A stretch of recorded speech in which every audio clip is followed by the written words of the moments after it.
Ao falar de literatura,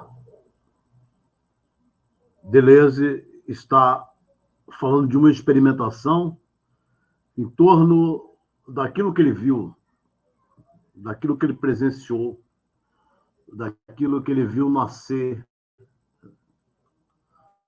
como de 1939.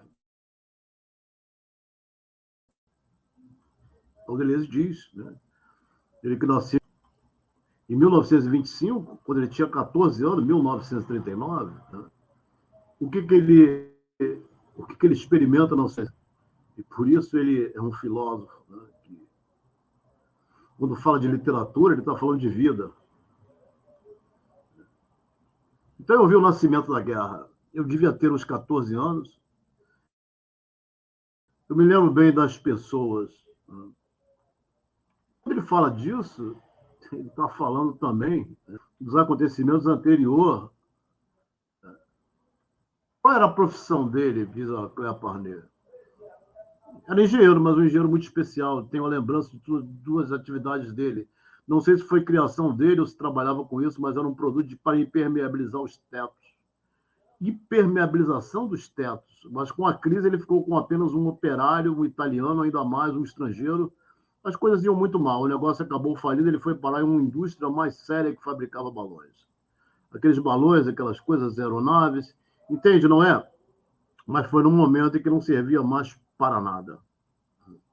Então, olha só, o Wittgenstein, ele era um cara que ele tinha muita grana, a família dele, mas ele também não quis nada. E o Wittgenstein andou por essas questões da engenharia, da aeronáutica. E depois foi para a filosofia. O Deleuze, o pai dele, era engenheiro, trabalhava com impermeabilização de tetos, e depois, quando veio a guerra, a coisa ficou difícil, né? Com toda a crise que a Europa passou. Ele, aos 14 anos, ele viu a guerra começar. Então, ele diz que, quando a crise se deu, o pai foi trabalhar numa fábrica de balões. O negócio acabou falindo, ele foi parar em uma indústria mais séria, que fabricava balões, aquelas coisas, aeronaves. Entende, não é? Mas foi num momento em que não serviam mais para nada. Tanto que, em 1939, voavam pelos céus de Paris para frear aviões alemães. Eram como pombos voadores quando os alemães se apoderaram da fábrica em que o pai trabalhava. Eles foram bem mais sensatos e transformaram em fábrica de botas infláveis, que teriam mais serventia, mas não fizeram balões nem zeppelins. Então eu vi o nascimento da guerra, eu devia ter uns 14 anos, e me lembro muito bem das pessoas. Elas sabiam muito bem que tinham ganho um ano em Munique, um ano e alguns meses, mas a guerra estava ali, a guerra sucedeu à crise, era uma atmosfera muito tensa, em que as pessoas mais velhas do que eu deviam ter vivido momentos terríveis. Quando os alemães chegaram, de fato, devastaram a Bélgica, entraram na França e tudo mais, eu estava em Deauville, porque era o lugar em que meus pais sempre passavam as férias de verão. Eles já tinham voltado, foram e nos deixaram lá. O que era impensável, pois tinha uma mãe que nunca havia nos deixado. Então, Deleuze ele vai falar aqui na sequência de algo que é uma literatura, que ela é viva, a literatura e a vida. Ele vai falar do cinema, ele vai dar um exemplo aqui que nós também experimentamos na nossa vida. Então, veja só, ficamos em uma pensão, nossa mãe, né? Ele está dizendo que quando os alemães chegaram, de fato, devastaram a Bélgica, entraram na França e tudo mais, eu estava em Deauville, porque era um lugar em que meus pais sempre passavam as férias de verão. Eles já tinham voltado, foram e nos deixaram lá, o que era impensável, pois de uma mãe que nunca havia nos deixado, etc. Ficamos em uma pensão. Nossa mãe tinha nos deixado com uma senhora que era dona desta pensão. Eu fui à escola durante um ano em Deauville, em um hotel que foi transformado em liceu. E os alemães estavam chegando. Não, estou confundindo tudo. Isso foi no início da guerra. De qualquer forma, eu estava em Deauville. Quando há pouco falei das férias remuneradas, eu me lembro que a chegada das férias remuneradas à praia de Deauville foi uma coisa para um cineasta. Então, olha só, a percepção, a sensibilidade de Deleuze. Isso poderia virar uma obra-prima, pois era prodigioso ver aquela gente vendo o mar pela primeira vez. Eu vi uma pessoa vendo o mar pela primeira vez na vida e é esplêndido. Era uma menina da região de Limousine, que estava conosco e que viu o mar pela primeira vez. Olha, o Deleuze ele vivia muito em Limusine, que é lá onde a Fanny Deleuze ela tinha uma casa, então ele vivia muito ali. E Millevaux, né? Então, é uma região que dizem que até Mil Platôs, né, tem esse nome por causa de Millevaux, né? Então, nós também presenciamos em Ponta Negra, em Maricá, quando nós acampávamos na rua 133 e na praia de Ponta Negra, quando ela era uma praia desértica ali, junto com a nossa amiga Beth Banto, nosso amigo Hans, né? Aquela cineasta do Netflix, filmou com Glauber, né? Foi cameraman, e nós vimos ali, só um instante. Espera aí, calma.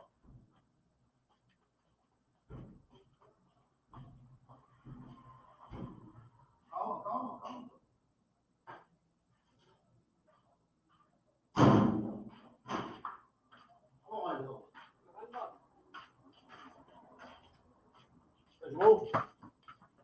Então, nós estávamos ali acampando lá em Ponta Negra e nós vimos o pessoal chegando de Friburgo. E eles, né, com seus instrumentos, né, sanfona, acordeão, um pessoal que vem da serra, que vem, nunca tinham visto o mar. Eles dormiram na praia, eles ficavam encantados vendo o mar. Assim. Então, o que o Deleuze está falando, isso é literatura. Quando o Deleuze de Guattari fala que o artista é mostrador de afeto, o escritor, né, é essa transmissão, essa expressão, né, do acontecimento. Você ver o mar, sentir o mar, perceber o mar. Era uma menina da região de Limusine que estava conosco, que viu o mar pela primeira vez. Existe alguma coisa imaginável quando nunca se viu, esta coisa é o mar. A gente pode imaginar que seja grandioso, infinito, mas tudo isso perde a força.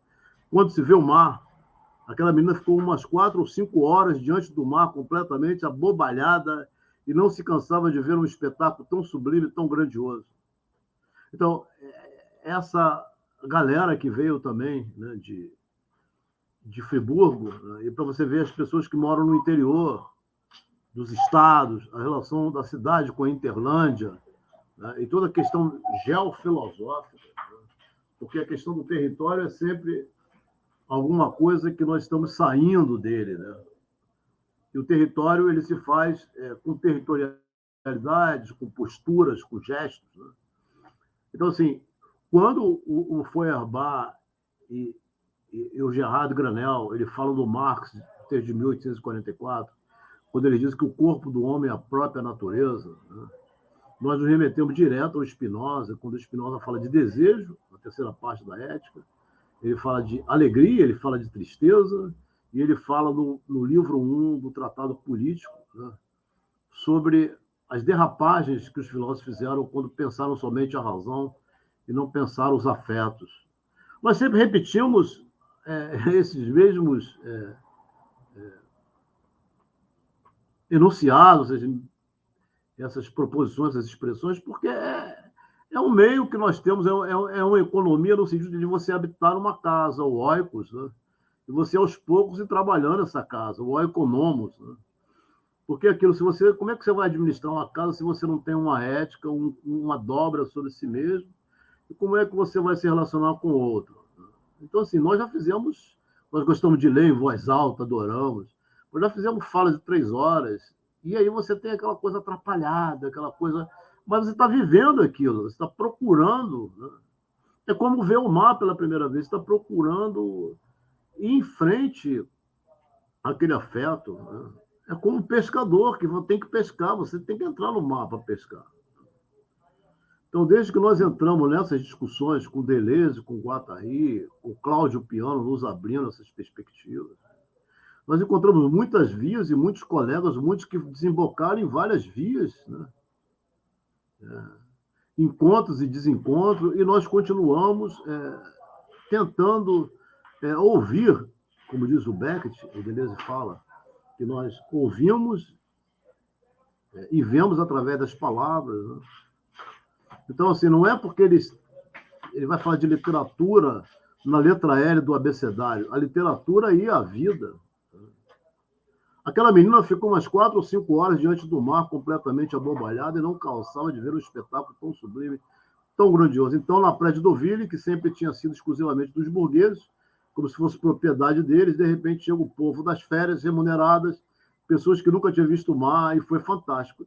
E a mesma coisa que aconteceu na praia, né? Nós do subúrbio, no Rio de Janeiro, quando nós fomos para a praia. Eu lembro quando eu vi a primeira vez, por exemplo, no, uma onda quebrando, né? Aquela onda verde eu também fiquei, é o sublime. Né? Se o ódio entre as classes tem algum sentido, são palavras como as que dizia minha mãe, que, no entanto, era uma mulher fabulosa, sobre a impossibilidade de se frequentar uma praia em que havia gente como aquela. Né? Foi muito duro, acho que ele e os burgueses nunca esqueceram. Mais de 68 não foi nada perto disso. Né?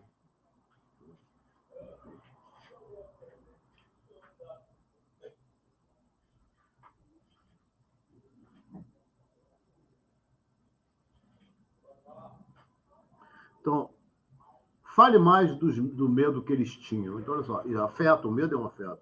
O medo é que isso nunca fosse parar. Se davam férias remuneradas aos operários, todos os privilégios burgueses estavam ameaçados. Os locais frequentados eram como questões de território. Se as empregadas vinham para as praias de Deauville, era como se de repente voltássemos à era dos dinossauros. Era uma agressão, pior que a dos alemães. Pior do que os tanques alemães chegando na praia. Você entende? Era indescritível. Então, o Deleuze está falando é aquilo que o post Ipiranga falou. Tinha empregada indo para Miami. Cara, quando é que uma empregada ela vai querer ir para Miami? Ela quer alimentar seus filhos. Uma mulher ela quer alimentar seus filhos. Uma mulher, ela tem toda uma relação. O pai tem, mas a mulher ela tem uma relação com os filhos. E não é questão de pior, é relação de imanência. Gente, aqui nós temos aqui um quintal que tem um fundo verde, né? E que é tipo um sítio urbano, né? E tem assim, as galinhas ficavam soltas. Agora, fizemos ali uma divisão, as galinhas estão lá atrás. Então, assim, quando as galinhas têm os pintinhos, é a coisa mais fantástica. Lá tem um galinheirozinho, né? E a galinha está lá com os pintinhos. Né? Então, assim, é uma relação de imanência, você tem que ensinar eles a comer. Né? Todo cuidado, mas chega uma época, ela já não vai mais ligar para eles, porque ela tem uma força, que é uma tendência a ela reproduzir mais ou a diferenciar-se mais. Não é reproduzir, diferenciar-se mais. Então, é o que o Bergson diz, que nós sempre repetimos. O animal resolveria problema que eles jamais colocam. E os humanos, nós humanos, colocamos problemas que nós nunca conseguimos resolver, os falsos problemas. O Deleuze está falando de vida. Então, quando estamos falando de Gerhard Granel, quando nós estamos falando da respiração, quando nós estamos falando daquilo que é real, daquilo que não é uma brincadeira, não estou falando de brincadeira, não estou falando daquilo que é real, daquilo que implica uma tradução, né? Uma tradução de um texto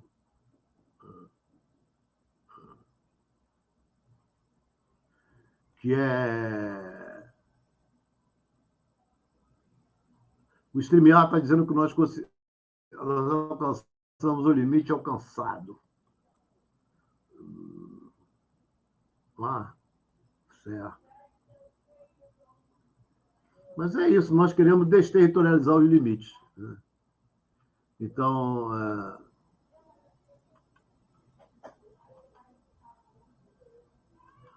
falar de literatura, falar de filosofia, falar de vida, falar de desejo como produção, falar dos 3 problemas que Deleuze apresenta no seu prefácio, como sendo alguma coisa que envolve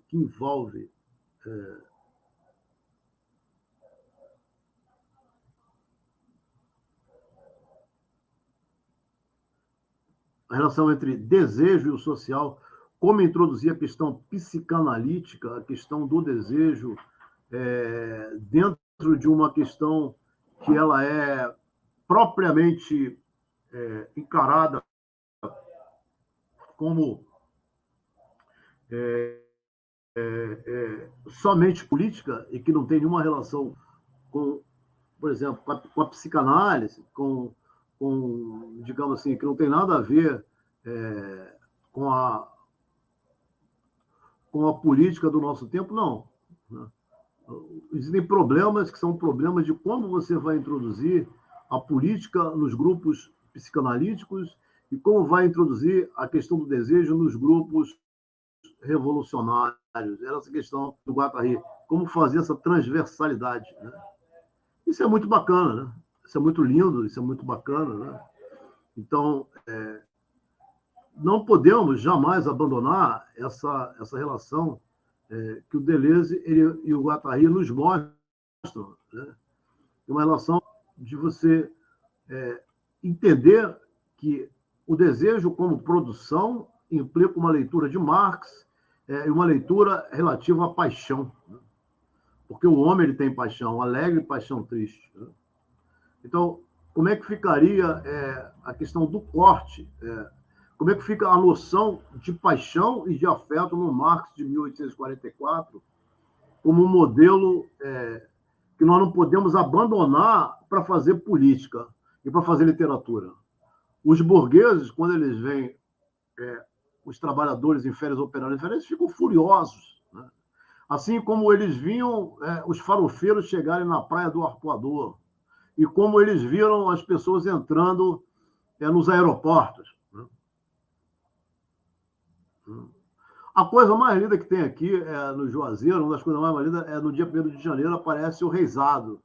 São os reisados dos bairros de periferia.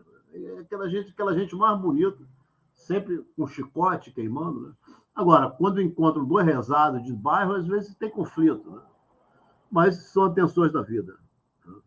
Então é necessário citar novamente a frase de Deleuze e Guattari, que faz referência à paixão em Marx. Como diz Marx, não existe falta, existe paixão como ser objeto natural e sensível. Nesta frase, 2 elementos aparecem como essenciais. A paixão se opõe à noção de falta e a paixão decorre do ser objetivo do homem. Esses 2 elementos estão ligados, o que parece evidente quando olhamos a passagem sobre a qual se debruçam nossos autores.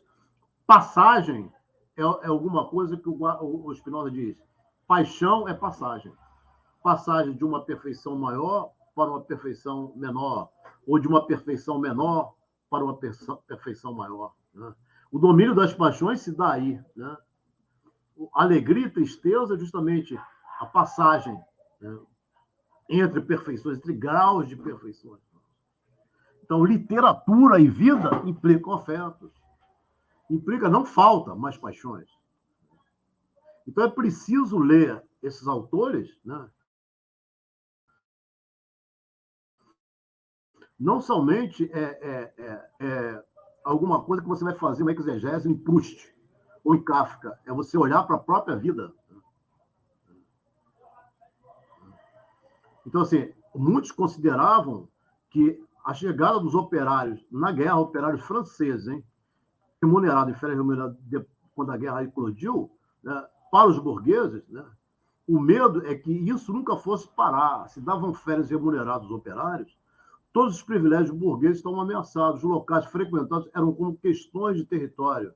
Se as empregadas vinham para as praias de Deauville, era como se de repente voltasse uma era dos dinossauros, era uma agressão pior do que os alemães, pior do que os tanques alemães chegando na praia, você entende? Então, Deleuze está falando do que ele viveu quando ele tinha 14 anos. Né? Agora, os puritanos, eles procuram tratar as questões dessa maneira.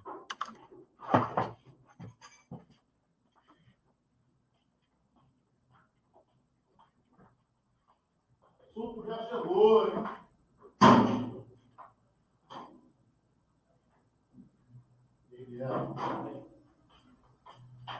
Ele sabia que a mãe da Vitória morreu? Sabia? Sabia? Não. Morreu matado. Sabia disso? Morreu matado. Morreu.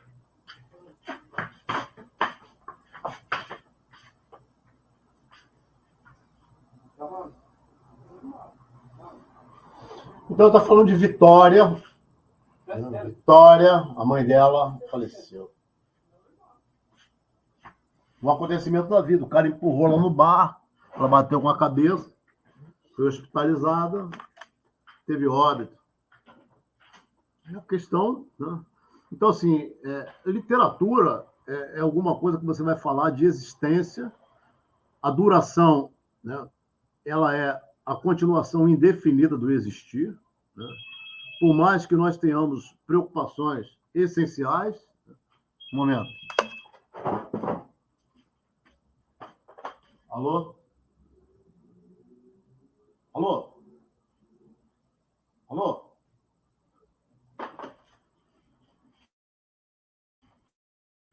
O telefone tocou novamente. Então, se temos preocupações essenciais da nossa essência, cada qual tem uma essência singular, a existência ela é comum. Nós estamos fadados aos acasos dos encontros. Então, diz o Deleuze, isso era apenas um detalhe, mas quanto ao que estava acontecendo nas fábricas. Nunca esqueceram isso. Acho que até este medo é hereditário. Não quero dizer que mais de 68 não foi nada. É outra história, mas também não se esqueceram de 68. Enfim, eu estava lá em Deauville, sem meus pais, e com meu irmão, quando os alemães realmente invadiram, foi aí que deixei de ser bobo. Eu era um rapaz extremamente medíocre na escola, não tinha interesse por nada, a não ser por uma coleção de selos, que era a minha maior atividade. Eu era um péssimo aluno, até que aconteceu comigo o que acontece com muita gente. As pessoas que despertam sempre o são por causa de alguém em algum momento. E no meu caso, neste hotel que virou escola, havia um cara jovem que me pareceu extraordinariamente porque falava muito bem. Para mim foi um despertar absoluto. Olha só que coisa interessante. Eu tive a história de encontrar este cara que mais tarde ficou relativamente conhecido. Primeiro porque ele tinha um pai famoso. Depois porque ele foi muito ativo na esquerda, só que bem mais tarde. Ele se chamava Halbach. Pierre Halbach, filho do sociólogo Maurice Halbach, que estudou com Bergson e Proust e depois foi estudar com Durkheim, né? Naquela época era muito jovem, a questão da memória social, fundamentos da memória social, que é uma disciplina que nós trabalhamos, ele é o fundador, de uma certa maneira. Naquela época ele era muito jovem e tinha uma cara estranha, era muito magro, muito alto. Na minha lembrança ele era alto, ele só tinha um olho aberto e outro fechado. Não tinha nascido assim, mas era assim como um cíclope, né? Tinha cabelos muito cacheados, como uma cabra, aliás, mais do que um carneiro. Quando fazia frio, ele ficava verde, roxo, tinha uma saúde extremamente frágil. Tanto que ele foi reformado no Exército e colocado como professor durante a guerra para preencher as vagas. Para mim foi uma revelação. Ele era cheio de entusiasmo. Eu não sei mais em que ano eu estava, talvez terceiro ou quarto ano de ginásio. Mas ele comunicava aos alunos, ou pelo menos a mim, algo que foi uma reviravolta para mim. Eu estava descobrindo alguma coisa. Ele nos falava de Baudelaire, ele lia muito bem, e nós nos aproximamos. Claro, ele tinha percebido que me impressionava muito. Eu me lembro que no inverno ele me levava para a praia de Deauville, e eu seguia, colava nele, literalmente, eu era seu discípulo, tinha encontrado o mestre. Nós nos sentávamos nas dunas, em meio ao vento, ao mar, era fantástico. Ele me lia Le Nourriture terrestre, ele gritava, pois não havia ninguém na praia, no inverno, ele gritava La Nourriture terrestre. Eu estava sentado ao lado dele, com medo de alguém aparecer. Eu achava tudo aquilo estranho. Ele lia muitas coisas, era muito variado. Ele me fez descobrir Anatole France, Baudelaire, Guide. Acho que esses eram as principais, eram as suas grandes paixões. Eu fui transformado, absolutamente transformado. Um encontro, né? Um contágio. Pierre Halbach, filho de Maurice Halbach, né? Muita gente não sabe disso. Então, a literatura e a vida. E ele lia muitas coisas, né? Então, assim, acho que esses eram os principais. Eram as suas grandes paixões. Eu fui transformado, absolutamente transformado, mas logo começaram os comentários sobre aquele homem com aquela figura, aquele seu olho, o menino que estava sempre atrás dele, iam sempre juntos à praia, etc. A senhora que me hospedava ficou logo preocupada, me chamou, disse que era responsável por mim na falta de meus pais, né? Que queria me alertar sobre certas relações. Eu não entendi nada, não entendi depois se havia uma relação pura, incontestável e aberta, justamente a nossa. Mas depois eu percebi que considerava Pierre Halbach um pederasta perigoso. Então eu disse a ele, estou chateado. A professora que me hospedava disse, eu chamava de senhor, ele me chamava de você. Ela disse que não devo vê-lo, que não é normal, nem correto. E ele me disse, não se preocupe, nenhuma senhora resiste a mim. Vou falar com ela, explicar tudo e ela ficará tranquila. Ele tinha me tornado esperto o bastante para me deixar em dúvidas. Eu não estava tranquilo, tinha um pressentimento ruim, achava que a velha senhora não se convenceria. De fato, foi um desastre. Ele foi ver a senhora, que escreveu imediatamente para meus pais, pedindo que me tirassem de lá rápido, porque ele era alguém extremamente suspeito. A tentativa dele foi um fracasso total. Mas eis que os alemães chegaram, a guerra estava começando, os alemães chegaram, e meu irmão e eu saímos de bicicleta ao encontro de meus pais, que tinham ido para Roquefort. O Deleuze, ele perdeu um irmão, né? O irmão dele foi assassinado pelos nazistas a caminho de Auschwitz.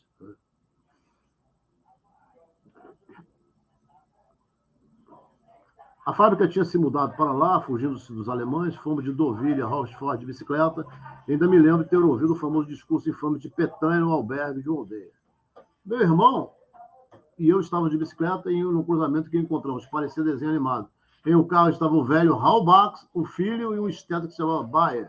Eles estavam indo para perto de La Rochelle, era o destino, mas eu estou contando isso só para dizer que, depois de ter reencontrado o Raul Bax, eu o conheci bem melhor e não tinha mais admiração por ele, mas isso me mostrou que foi no momento em que eu admirei com 14, 15 anos que eu tive razão. Depois voltou a Paris, ao Liceu Carnot, com um certo pesar, já que as férias haviam acabado. Neste liceu teve aula de filosofia. Foi nessa época que Maurice Merleau-Ponty era professor lá, mas você entrou numa turma em que não havia Merleau-Ponty. Seu professor chamava Senhor Viale. Acho que este era o nome, não?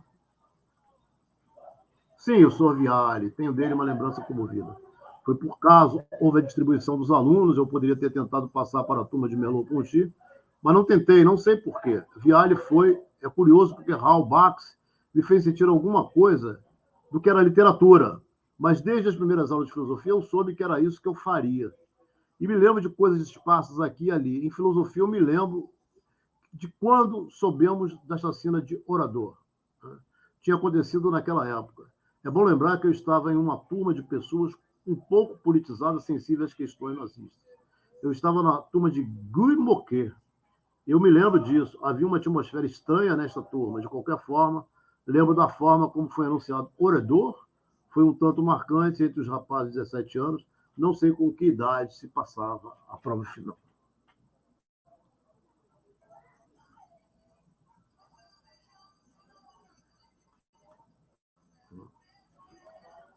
Normalmente 18 anos. Né? Sim, me lembro, diz a Cléa Palha, normalmente 18 anos. Né? Sim, me lembro bem. Quanto a Viale era um professor que falava baixo, já era velho, eu gostava imensamente dele. De Merleau-Ponty tenho a lembrança da melancolia. Carnot era um grande liceu no que havia uma balaustrada ao longo de todo o primeiro andar. Eu havia o olhar melancólico, e havia o olhar melancólico de Merleau-Ponty, que observava as crianças brincando e gritando. Uma grande melancolia, era como se dissesse: o que estão fazendo aqui? Enquanto que Viale, de quem eu gostava muito, estava no fim de sua carreira. Eu também me liguei muito a ele. Ficamos muito ligados, e como morávamos perto um do outro, voltávamos sempre juntos, nós falávamos sem parar. Sabia que eu faria filosofia ou não faria nada. Logo na primeira, sim. Foi quando eu soube que existiam coisas tão estranhas quanto o que chamavam de conceitos. Sim, para mim teve o mesmo efeito que para outra descoberta de uma personagem de ficção. Né? Como fiquei emocionado ao descobrir Monsieur Charlus, um grande personagem de romance, ou Vautrin, ou ainda Eugène Grandet. Quando eu aprendi o que Platão chamava de ideia, me parecia ter vida, era animado, eu sabia que era isso, e para mim era isso. Então, a literatura e a filosofia na vida do Deleuze, como é que eles estão ligados? Queria que voltássemos a uma coisa: as turmas não eram politizadas naquela época, você disse que a sua turma era especial, pois havia Guy Moquet, etc. Não era possível, diz o Deleuze, ser politizado durante a guerra. Certamente havia rapazes de 17, 18 anos que estavam na resistência, mas quem estava na resistência se calava, a menos que fosse um cretino. Né? Não se pode falar em politização. Havia pessoas diferentes favoráveis ao governo de Vichy. Havia ação francesa? Pergunta a Cléa Parleiro. Não era a ação francesa, era muito pior, eram os vichysois. Não há comparação com a politização em épocas de paz, já que os elementos realmente ativos eram resistentes aos jovens, com alguma relação com a resistência, não tinha nada a ver com a politização, era mais secreto. Nós estamos vivendo mais ou menos essa situação. Né? Só que a politização dos jovens, dos adolescentes, acontece em meios próximos dos movimentos sociais, dos movimentos políticos de esquerda, mas existe também todo um movimento de produção de subjetividade por esses fascistas, esses nazistas. Então, nós temos que trabalhar muito para ver que o que o Deleuze está falando de filosofia, ele não está inventando. Né?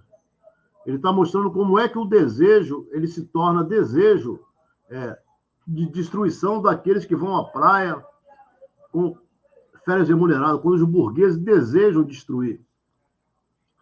Então, como é que se faz pacto devido às paixões, devido aos afetos? Então, por isso que a questão do Gerard Granel é muito interessante. Ele está falando de um marco que traz a questão do sensível, da paixão, do sensível, ou dos afetos. Né? Mas sua turma havia pessoas simpatizantes, jovens que simpatizavam com a resistência? Sim. Posso citar Guy Moquet, que foi morto, acabou sendo assassinado pelos nazistas um ano depois. Então, vejam só, quantos foram assassinados, quantos estão apanhando na rua por ser defensores de uma causa progressista. Nós vimos lá em Balneário Camboriú um senhor, porque ele estava com a toalha do Lula e um pão adesivo, quase ele apanhou pela população, quase foi linchado. Onde é que se admite essa produção de desejo? Isso aí é algo que é comum ou isso é uma questão geopolítica? Como é que se divide essa questão? Quem é que inventou isso? Quem é que financia isso? Como é que nós estudamos filosofia, nós estamos na instituição pública e que estamos vivendo, como é que nós podemos... Porque esses caras estão na rua, de modo imperceptível. Nós somos vigiados, não é paranoia. Tem um montão de vagabundo vigiando a gente na rua, que não faz porra nenhuma para ninguém, está vigiando. Se você entra, se você sai, qual é a hora. Isso é tudo uma máfia. Né? É um telefone celular, acabado de vagabundo, né, te vigiando o tempo todo. Né? Como se a vida fosse... Eles fossem donos da vida e das ruas.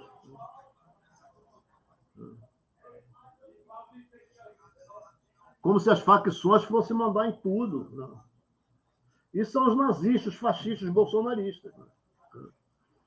Sim, claro, como eu disse, o aviso da comunicação imediata de orador tinha a ver com a comunicação secreta, com o telégrafo, pois a notícia se espalhou e no mesmo dia todas as escolas parisienses já saber imediatamente do ocorrido no orador, foi uma das coisas mais emocionantes para mim. Então, é a questão da tecnologia da informação, na época pós-mídia. Né? O Deleuze, eles vivem, o Guattari, eles viveram a guerra. Para fechar a infância, se não terminamos nunca, a sua parece ter tido pouca importância para você. Você não fala dela, nem é uma referência, tem uma impressão de que a infância não é importante para você. Sim, claro. É quase em função de tudo que acabo de dizer. Acho que a atividade de escrever não tem nada a ver com o problema pessoal de cada um. Nada disso que não se deve investir toda a sua alma. Não disse que não se deve investir toda a sua alma. A literatura e o ato de escrever tem a ver com a vida. Mas a vida é algo mais do que pessoal. Na literatura, tudo que traz algo da vida pessoal do escritor é por natureza desagradável. É lamentável, pois impede de ver, sempre o remete para seu pequeno caso particular. É aquela coisa daquele François Doucet, né? Ele traz coisas pessoais, particulares, de Deleuze e Guattari, que não tem importância nenhuma. Então, minha infância nunca foi isso. Não é que eu tenha horror a ela, mas o que me importa, na verdade, é como já dizíamos, há o devir animal, envolve o homem e o devir criança. Acho que escrever é um devir a alguma coisa, mas também não se escreve pelo simples ato de escrever. Acho que se escreve porque algo da vida passa em nós. Olha, nós íamos em busca da questão da literatura, da letra L, e de repente paramos aqui e o Deleuze está falando de literatura. Está falando da guerra. Né? Olha como é que é interessante. Porque isso aqui é o I de infância. Né? Mas também não se escreve pelo simples fato de escrever. Eu acho que se escreve porque algo da vida passa em nós. Qualquer coisa escreve-se para a vida, é isso. Nós nos tornamos alguma coisa, escrever é devir o que bem entender, menos escritor. É fazer tudo o que quiser, menos arquivo. Respeito ao arquivo em si, neste caso, sim, quando é arquivo. Mas ele tem interesse em relação a outra coisa. Se o arquivo existe, é justamente porque há uma outra coisa. Ele está falando do Foucault. E através do arquivo pode se estender alguma coisinha desta outra coisa. Mas a simples ideia de falar da minha infância, não só porque ela não tem interesse algum, me parece o contrário de toda a literatura. Se me permite, vou ler uma coisa que já li 1000 vezes e que todos os escritores já disseram, mas vi este livro ontem, eu não o conhecia, de um grande poeta russo chamado Mandelstam. Eu estava lendo ontem. Ele tem um nome lindo, poderia dizer, sim, é Ossip Mandelstam. Então, no ABCD, nós vemos o Deleuze fazer uma prática de leitura menor, ou que nós chamamos de biblioterapia autodidática. Né? Nesta frase ele diz, né, é o tipo de frase que me transtorna, e o papel do professor é este, comunicar e fazer com que crianças apreciem o texto. Foi o que Raul Bax fez por mim. Ele diz que não entende que alguém como Tolstói se apaixone por arquivos familiares. Ele continua, eu repito, a minha memória não é amor, mas hostilidade. Ela trabalha não para reproduzir, mas para afastar o passado. Para o intelectual de origem medíocre, a memória é inútil. Basta lhe falar dos livros que leu e sua biografia está feita. Dentre gerações felizes, onde a epopeia fala através de hexâmetros e crônicas, para mim parece um sinal de pasmaceira. Entre mim e o século, há um abismo, um fosso repleto de tempo fremente. O que queria dizer à minha família, eu não sei. Era gaga de nascença e, no entanto, tinha algo a dizer. Sobre mim e muitos dos meus contemporâneos, pesa a gagueira de nascimento. Aprendemos não a falar, mas a balbuciar. Foi só quando demos ouvidos ao barulho crescente do século e fomos embranquecidos pela espuma de sua crista que adquirimos uma linguagem. Para mim, isso quer dizer que, de fato, que escrever é mostrar a vida. Mostrador de afetos. Né? É testemunhar em favor da vida, dos idiotas que estão morrendo. É gaguejar na língua, fazer literatura apelando para a infância e tornar a literatura parte do seu caso particular. É fazer literatura barata, são os best-sellers. É realmente uma porcaria. Se não se leva a linguagem até o ponto em que se gagueja. Que não é fácil, pois não basta gaguejar assim. Se não se vai até este ponto. Na literatura, de tanto forçar a linguagem até o limite, há um devir animal, da própria linguagem do escritor, e também há um devir criança, mas que não é a infância dele. Ele se torna criança, mas não é a infância dele, nem de mais ninguém. É a infância do mundo. O que se interessam pela sua própria ciência, pela sua própria infância, que se dane, que continua a fazer literatura que eles merecem. Se há alguém que não se interessa por sua própria infância, este alguém é Proust. A tarefa do escritor não é vasculhar os arquivos familiares, não é de se interessar sobre sua própria infância, nem se interessa por isso. Ninguém digno de alguma coisa se interessa por sua infância. A tarefa é outra, devir criança através do ato de escrever, em direção à infância do mundo, restaurar esta infância. Eis a tarefa da literatura. Aí a Cléa Parnet pergunta, e a criança nietzschiana? Nietzsche, entre outros, sabia disso, assim como Montesquieu sabia. Todos os escritores sabem disso, mas eu insisto, não consigo pensar em outra forma além desta. Escrever é dever, mas não é tornar-se escritor, nem um memorialista. Nada disso. Não é porque vivi uma memória de amor que vou escrever um romance. É horrível pensar assim. Não é apenas medíocre, é horrível. O Deleuze, ele chega a dizer que, puxa, fala, memória, eu te odeio. É meu, é meu. É a conta. Hã? É a conta. Conta de quê? É da Enya.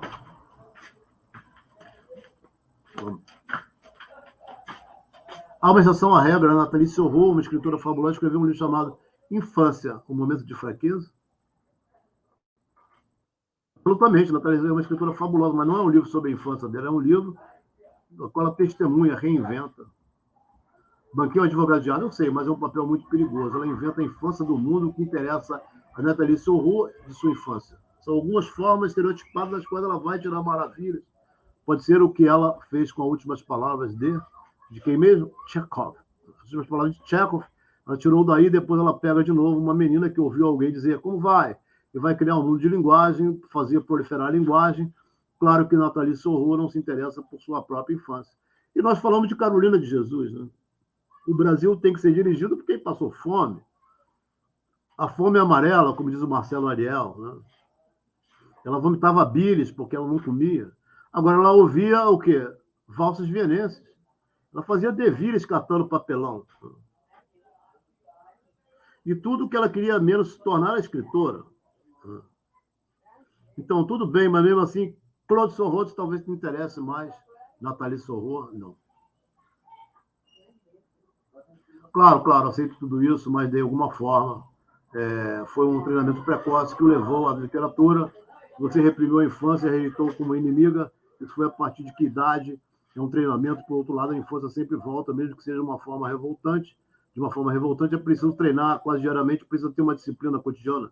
E simplesmente acontece. Eu acho a infância, como tudo, é preciso saber separar a infância ruim da boa.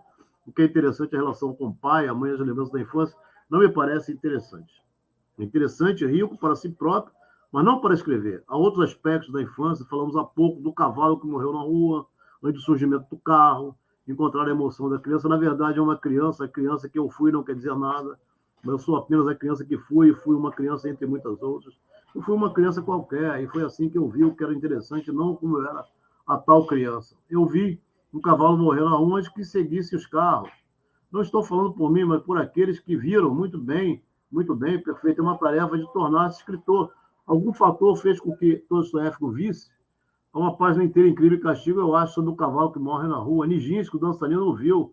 Nietzsche também viu. Já estava o velho quando o viu em Turim, eu acho. Muito bem. E você viu as manifestações da Frente Popular? Sim. Eu vi essas manifestações, vi meu pai dividindo de sua honestidade, de seu antissemitismo. Diz que o pai dele é da Cruz de Fogo, né? Aí tem um cara muito maldoso que diz que Deleuze era da Cruz de Fogo também. Confunde o pai com o filho e o Espírito Santo. Eu fui uma criança, eu sempre insisti no fato de que não se entende o sentido do artigo definido. Uma criança espancada, um cavalo chicoteado, não quer dizer eu. O artigo definido é de uma extrema riqueza. São as multiplicidades, falando disso? Sim, é a multiplicidade. Então, F de fidelidade, né? F de fidelidade não gera amizade, tudo isso vem de um mistério muito maior. Com o gordo e o magro, e Beauvoir e Pécuchet, vamos passar a palavra a F. Vamos a F, escolhi a palavra fidelidade para falar de amizade, já que há 30 anos é amigo de Jean-Pierre Bromberger, e todos os dias vocês se telefonam, se veem, e como um casal, você é fiel às suas amizades, é fiel a Félix Guattari, a Jérôme Lindon, a Elie, a Jean-Paul Manganaro, a Pierre Chevalier. Seus amigos são muito importantes para você. François Chatelet e Michel Foucault eram seus amigos, e você os homenageou como amigos com grande fidelidade. Queria saber se a impressão de a fidelidade está obrigatoriamente ligada à amizade correta ou será o contrário. Não há fidelidade, é só uma questão de conveniência, já que começa com F, e sim, o A já foi preenchido. É outra coisa, a amizade. Então, por que se é amigo de alguém? Para mim é uma questão de percepção, é o fato de que não faz ter ideias em comum, quer dizer, ter coisas em comum com alguém. O que quer dizer ter coisas comuns com alguém? Vou dizer banalidade, mas é se entender sem precisar explicar. Não é a partir das ideias em comum, mas de uma linguagem comum ou de uma pré-linguagem comum.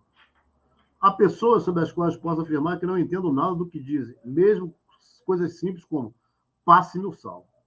Não consigo entender. E há pessoas que me falam de um assunto totalmente abstrato sobre o qual posso não concordar, mas entendo tudo o que dizem. Quer dizer, que tenho algo a dizer-lhes, a elas e a mim. Não é pela comunhão de ideias, há um mistério aí, há uma base determinada.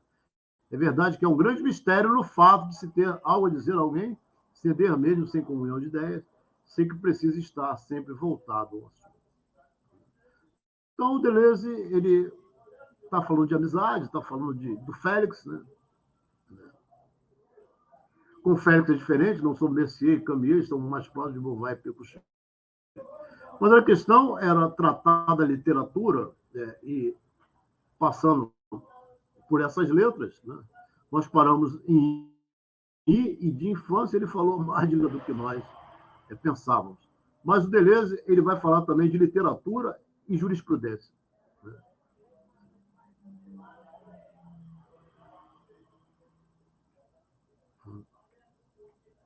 Então, assim, ele diz assim, eu sempre fui apaixonado pela jurisprudência.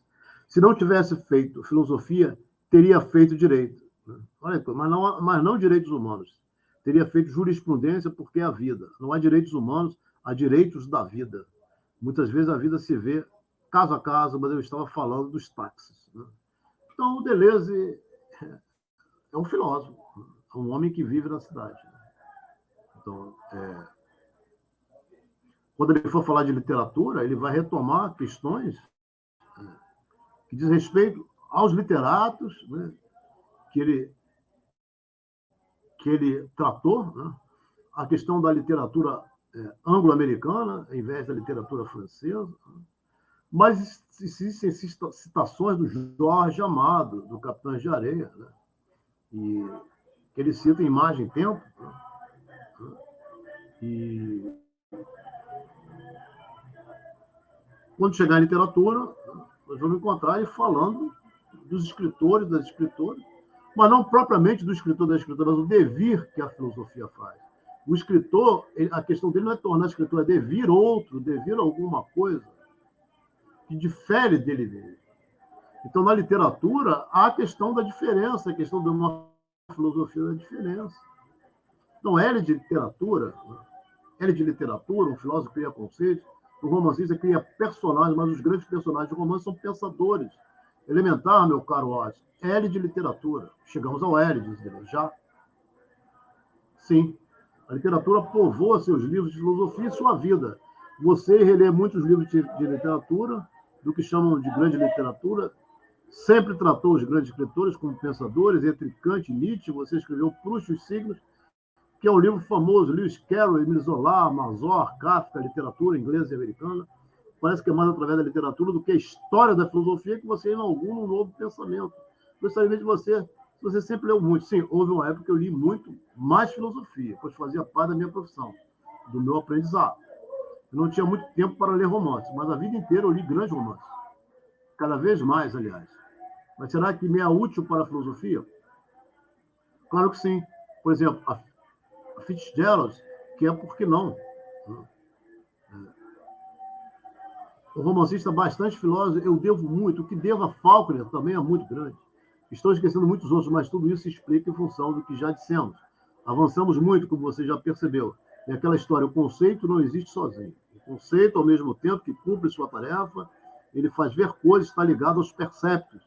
E o percepto a gente o encontra em um romance. É uma comunicação perpétua entre conceito e percepto. Há problemas de estilo que são os mesmos de filosofia, como em literatura. É uma questão muito simples. Os grandes personagens da literatura são grandes pensadores. Eu acabo de reler vários livros de Melville, e está claro que o Capitão Ahab é um grande pensador, que Bartleby é um pensador. I would prefer not to do. É outro tipo de pensador, mas mesmo assim é um pensador. Eles nos fazem pensar de maneira tal que uma obra literária tanto traça conceito de forma implícita quanto traça percepto. Isso é certo. Mas não cabe ao literato, pois ele não pode fazer tudo ao mesmo tempo. Está tomado pela questão do percepto, nos fazer ver e perceber. E em criar personagens. Imagina o que é criar personagem, uma coisa impressionante. O filósofo cria conceitos, mas acontece que isso transmite muito, porque o conceito, sobre alguns aspectos, é um personagem. O personagem tem a dimensão de um conceito, pelo menos eu acho. O que há de comum entre as duas atividades, a grande filosofia e a grande literatura, é que ambas testemunham em favor da vida. É o que chamei de potência a pouco. É por isso que os grandes autores não têm muito boa saúde. Existiriam algumas exceções, como o caso de Victor Hugo. Eu não devia dizer que não tem boa saúde, pois alguns tinham uma saúde excelente. Mas porque existem literatos com saúde fraca. São os mesmos pelos quais passa uma enxurrada de vida. Justamente por isso, em relação à saúde fraca de Spinoza e de Lawrence, o que os unia era quase o que eu dizia sobre a queixa. Eles viram alguma coisa grande demais para eles. Eram visionários, viram algo grande demais e não foram capazes de suportá-lo. Chekhov seria um deles, ficou tão arrasado. Ele viu alguma coisa. Filósofos e literatos estão no mesmo ponto. Há coisas que se conseguem ver, e das quais não se pode mais voltar. Que coisas são essas? Varia muito de um autor a outro. Em geral, são perceptos no limite do suportável, ou conceitos no limite do pensável. Isso entre a criação de um grande personagem e a criação de conceito. Eu vejo muitas ligações, é como se fosse a mesma empreita.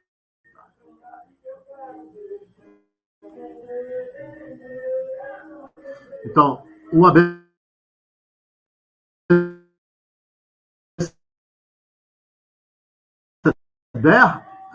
do Deleuze, texto onde você vai encontrar escritor, ele não escreve com suas memórias de infância. De Deleuze, e as questões que estão relacionadas à questão da paixão em Marx, segundo o Gerard Granel, que nós vimos em Deleuze, Marx e Freud. Falas esquivas sempre.